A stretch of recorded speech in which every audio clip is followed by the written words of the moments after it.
No Dia da Consciência Negra, pessoal, a gente fala de história, a gente fala de identidade, de espelho da sociedade, mas também dá pra falar de cultura pop, de super-herói e de personagens. É isso aí, pessoal. Hoje eu resolvi fazer um episódio em homenagem ao Dia da Consciência Negra, tá? Lembrar a gente que os super-heróis são os espelhos do mundo, né? A gente muitas vezes deixa que a cultura ela nos molde o nosso caráter, molde como a gente age no mundo. Sim, ela tem essa influência, as novelas, os desenhos, os livros, a forma como a arte retrata a humanidade, o nosso comportamento, também interfere. É como se fosse uma retroalimentação, interfere no nosso comportamento. E eu resolvi fazer hoje esse episódio em homenagem ao Dia da Consciência Negra, esse povo tão sofrido que ainda sofre até hoje e que merece palco, merece protagonismo. Então eu resolvi trazer alguns personagens que vocês conhecem, outros que vocês nem conhecem tanto, que eu gostaria de ver adaptados ou readaptados no cinema. Então, sem mais enrolação, roda a vinheta pra gente começar a falar desses personagens.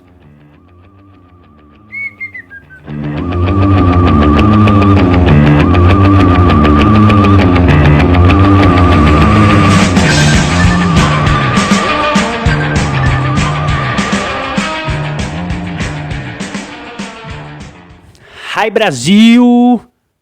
Jimmy Nada Neutro aqui, o seu Visconde de Sabugosa do Mundo Nerd, o Duende Verde Amarelo do YouTube, o seu Duende Brazuca, o Mix Pickle da internet. Hoje a gente vai falar de alguns personagens negros que poderiam aparecer em séries e animações, no cinema, nas telinhas, nas telonas. Eu deixei aqui alguns personagens que eu tenho que eu acho que representam. Bora falar desses personagens. Tem vários aqui, gente. Eu separei a Tempestade, o Super Choque, o Caçador de Marte, o Blade, o Lanterna Verde John Stewart, o Raio Negro, o Cyborg, o Spawn. Pra quem não acha que ele não é um personagem negro, nem aparece, mas ele é um personagem negro. O Ebon do Super Choque. E separei 3 também brasileiros, gente. O Saci Pererê, Negrinho do Pastoreio e Zumbi dos Palmares. Eu vou começar com esses 3 personagens BR que eu gostaria de ver adaptados para o cinema ou para animações. O Saci Pererê, o primeiro, pessoal, eu acho que tem em torno dele uma ideia certa de só folclore, meio, nos últimos tempos, meio voltado à bondade, mas eu acho que poderia ter um filme de terror do Saci. E eu acho que ia ficar excelente você ver uma abordagem dele meio duende, assim, do Saci, meio semideus, um filme de terror, um filme de fantasia, que elevasse a figura do Saci como uma figura mitológica mesmo, brasileira, para a cultura pop, para que a gente passasse a cultuar, vestir camiseta do Saci, você elevar o mesmo e acreditar na história do Saci. É um personagem negro também, ele tem aquele torvelinho embaixo, muitas vezes ele é retratado, aquele furacão,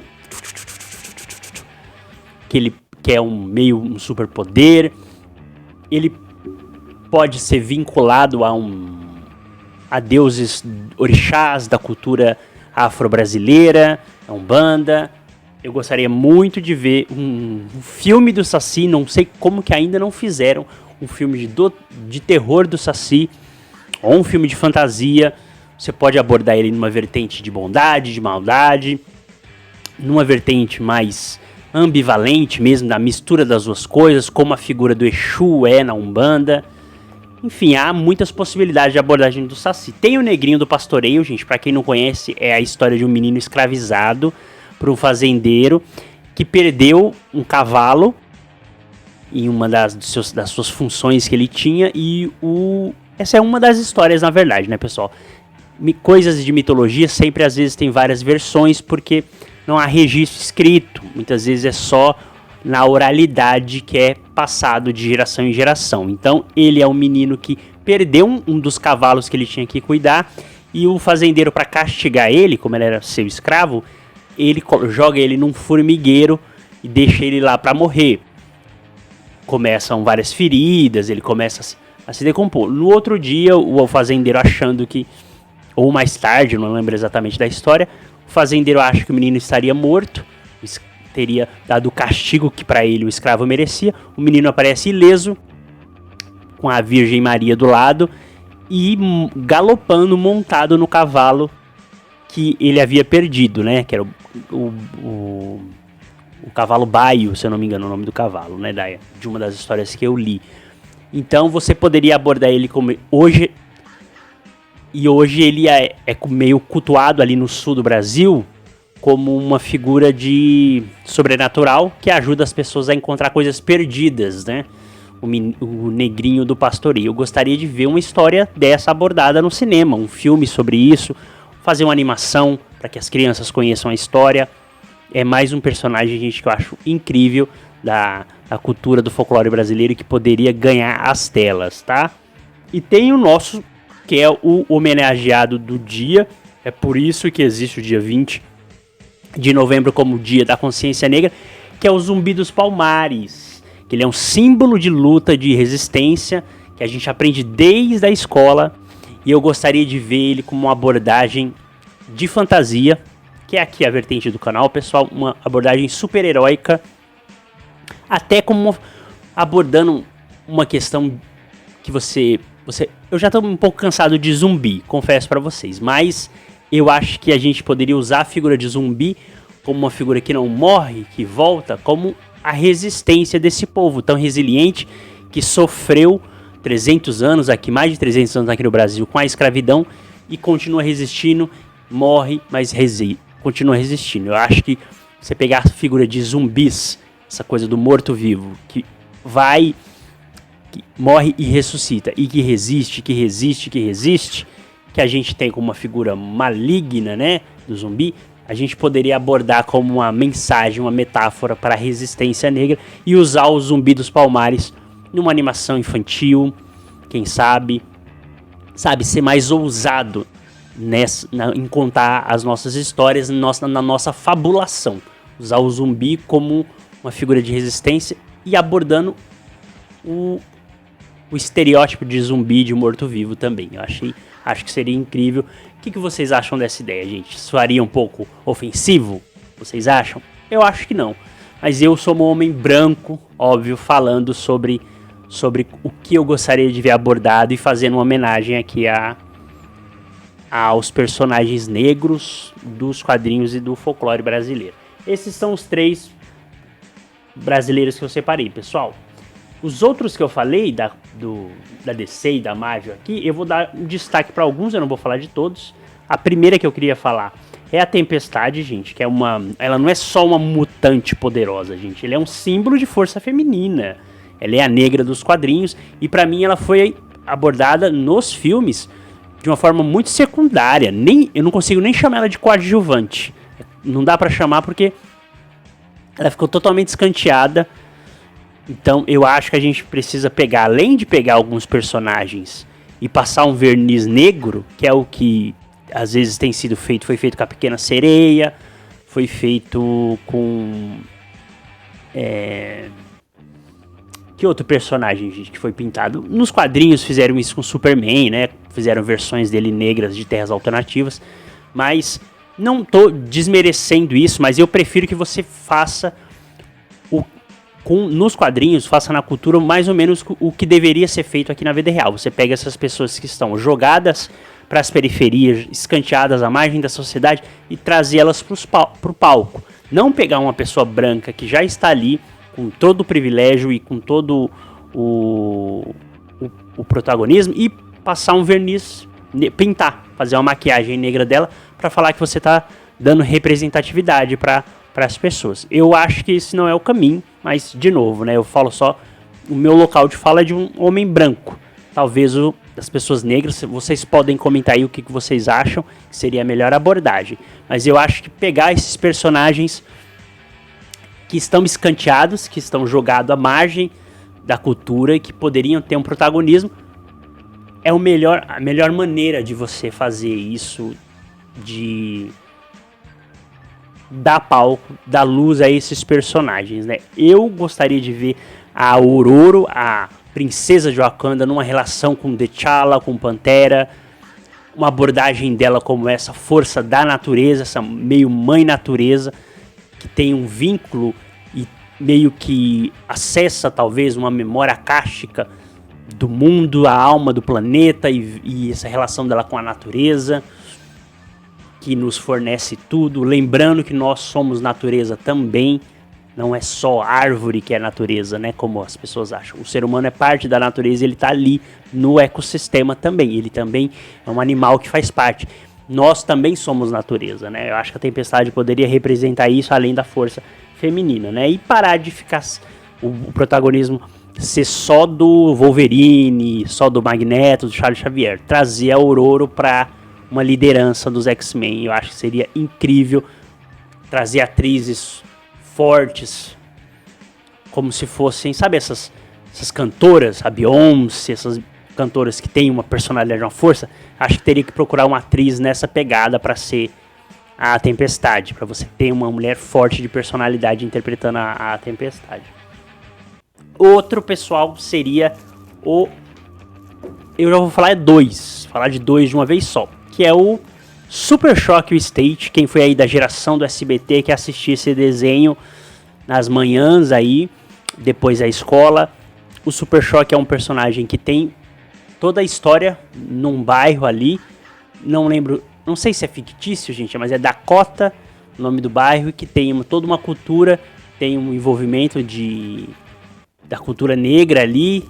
O pai dele é um líder da comunidade ali, um líder do bairro, e você tem na animação e aqui nas histórias da HQ temas de violência policial, de racismo, desigualdade também você vê lá. Ele tem uma relação, o melhor amigo dele é um personagem branco, né, que é o Gear, não lembro, acho que é o nome dele como herói, né, não lembro agora qual é o nome dele. Como personagem mesmo, como identidade chegando. Mas o Virgil Hawkins, que é esse aqui, pessoal, esse aqui, ó, vou mostrar aqui pra vocês, essa HQ que eu já li, muito boa.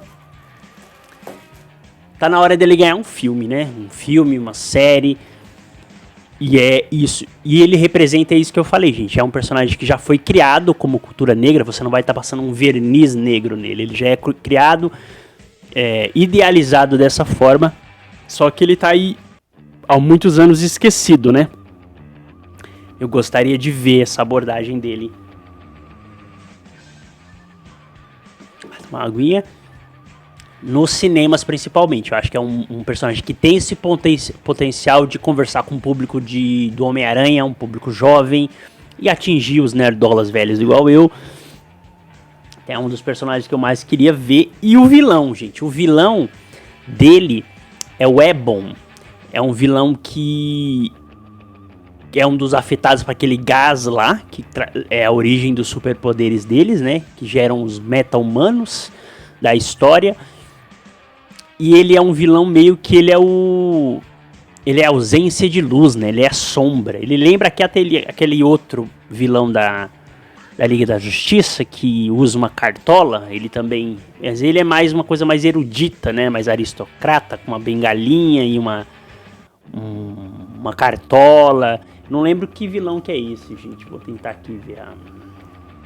Vilão Sombra. Eu não sei se é o Sombra o nome do vilão. Sombra da Liga da Justiça. Sombra, alter ego de Richard Swift. É um super vilão da DC Comics, frequente inimigo do Flash e do Starman. É o Penumbra Shed. Ele também é um vilão que... Mas o Ebon do Super Choque, ele é um vilão ali que você percebe que ele é um líder de uma gangue e recruta os jovens ali negros, os jovens pra uma cena do crime, né?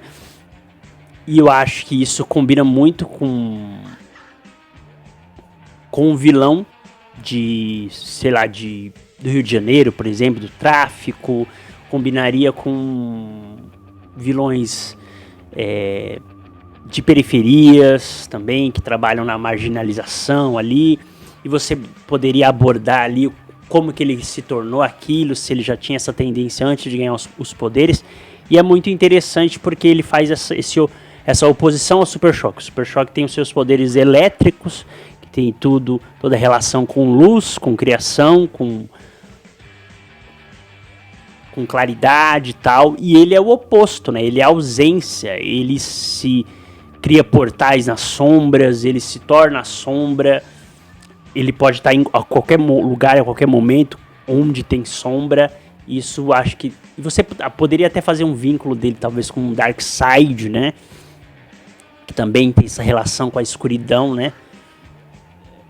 Você poderia até fazer um paralelo dele com Darth Vader, trazer ele como um Darth Vader da nova geração. Seria muito bom de ver. Ele e o Super Choque, você estabelecer esses dois novos personagens cultuados de uma cultura pop e representando a cultura negra.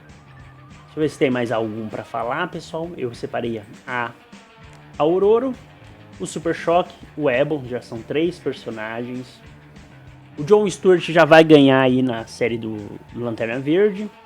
Tem o Raio Negro, pessoal. O Raio Negro eu acho que é um outro personagem, é o Black Lightning. Lightning.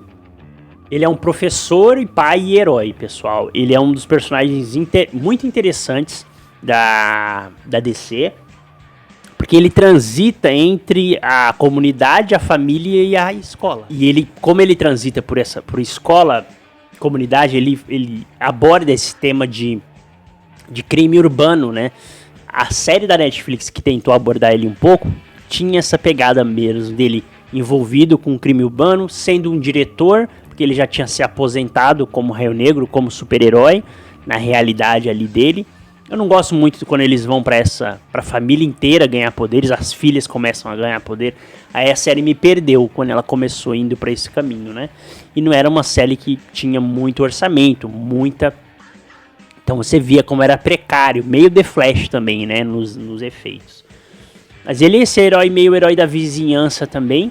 No desenho da Liga da Justiça Jovem, pessoal, ele ganha um protagonismo porque ele desafia a liderança do Batman, do Superman, da Mulher Maravilha, da Trindade, e ele fala que a Liga estava sendo muito política em determinado momento, estava deixando de fazer o que é certo, defender os princípios que ela sempre defendeu. E no final do arco dessa história, que se eu não me engano, os 3 ali, o Batman, a Mulher Maravilha e o Superman, decidem que a Liga precisava de novas lideranças e enxergam nele, no Raio Negro, um novo líder para novos caminhos para a Liga da Justiça. Muitos vão falar que isso é lacração, óbvio, mas eu entendo que há mudanças no mundo que realmente tem uma hora que precisa de novos líderes que entendam toda a complexidade do momento. E eu acho que é mais ou menos isso que a animação quis passar. O Cyborg já teve uma adaptação, pessoal, mas eu também acho que ele deveria ter se readaptado de outra maneira. O Spawn, que é da Image Comics, pessoal, gostaria muito de ver ele readaptado como um ser ali sobrenatural. Não há problema você tratar tanto o Spawn quanto o Ebon do Super Choque que eu falei, de você tratar os negros também como vilões. Às vezes tem eu percebo que há um recuo nisso, não quer tratar o negro como vilão, mas isso só mostra como os negros são seres humanos, como os brancos, como os pardos, como os asiáticos, como qualquer tipo de pessoa. Eles também têm características boas, características ruins, tem bons caráteres e mau caráteres. Você também dá espaço para vilões negros, como o Ebon. E o Spawn, ele é meio anti-herói, né? Ele mistura violência estética pesada ali, de terror, uma crítica social. O filme, eu lembro que quando eu era mais novo eu gostava até do filme do Spawn, né? Porque tinha aquele palhaço que eu gostava muito, que eu esqueci o nome, era o Violador, o nome, eu acho. E era muito bom de ver a caracterização dele. E o Spawn é um dos personagens mais poderosos ali, né? Aquele vínculo dele como um soldado, um agente do inferno para ser vingativo, né? Podia, acho que dar um bom filme. Tem notícias aí do criador tentando viabilizar um filme há algum tempo, né? Não sei como que estão essas notícias, pessoal. Depois eu vou tentar dar uma olhada para trazer, né? Mas é isso, gente. Eu separei, esses são os personagens principais. Eu até falei de algum outro, mas eu quis dar destaque para esses. Tem o Ajax, pessoal. Esse aqui, ó. Eu deixei o bonequinho aqui pra mostrar pra vocês. É um personagem que ele já foi abordado como branco e como negro.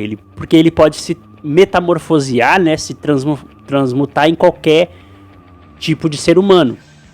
Eu vi algumas abordagens dele como negro. Eu acho que essa questão da aparência dele precisar esconder a aparência e se transformar num humanoide e esconder aquela forma alienígena que ele tem, meio xenomorfa, de algumas, tanto da Justiça Jovem quanto da Liga da Justiça do desenho clássico do SBT, pode ser uma metáfora, pode ser uma alegoria legal essa questão racial. Você pode abordar, imagina você abordando Marte, que é esse fetiche que nós humanos temos de colonização de Marte, de saber se Marte tinha ou não vida. Alguns desenhos e HQs abordavam que ele é o último dos marcianos, outros abordaram ele como a população de Marte não vive mais na superfície porque não é mais habitável e ela vive no interior do planeta. E tem uma questão racial entre os marcianos verdes e os marcianos brancos. Existe princesa, príncipe, toda essa coisa de realeza em Marte. E existe muito essa questão de aparência. Quando ele vem para a Terra, ele opta por esse visual mais humano para não assustar as pessoas. Então é realmente, de novo, nossa profunda dificuldade de lidar com algo que é diferente da gente. Principalmente das pessoas brancas que foram quem escravizou os povos diferentes deles. Então eu acho que seria uma ótima forma de você abordar e você trazer Marte para o cinema de forma super-heróica. Jon Stewart eu deixei aqui, mas já ele vai ganhar uma série, eu acho que ele vai estar bem representado. Eu deixei aqui no cenário só para representar esse dia da consciência negra, pessoal. Então, esse foi meu vídeo, pessoal. Tem algum outro personagem que vocês gostariam de ver nos cinemas abordado, que eu não falei? Eu lembro que tem um mago voodoo, que ele substitui uma hora o Doutor Estranho também na Marvel, que é um personagem interessante. Eu gostaria de ver em algum momento ele ali aparecendo. Que é essa coisa que eu falei de você trazer esses personagens invisíveis, esquecidos e colocá-los num lugar de protagonismo, né? E é isso aí, pessoal. Curte o vídeo, deixa o like, compartilha, se inscreve no canal. Eu sou o Jimmy Nada Neutro. Aqui eu falo de quadrinhos, falo de cinema, séries e de um monte de assunto que eu quiser falar. E hoje foi esse episódio especial sobre o Dia da Consciência Negra, sobre o Dia da Imaginação Negra, identidade, resistência. E é isso, pessoal. Jimmy Nada Neutro. Fui.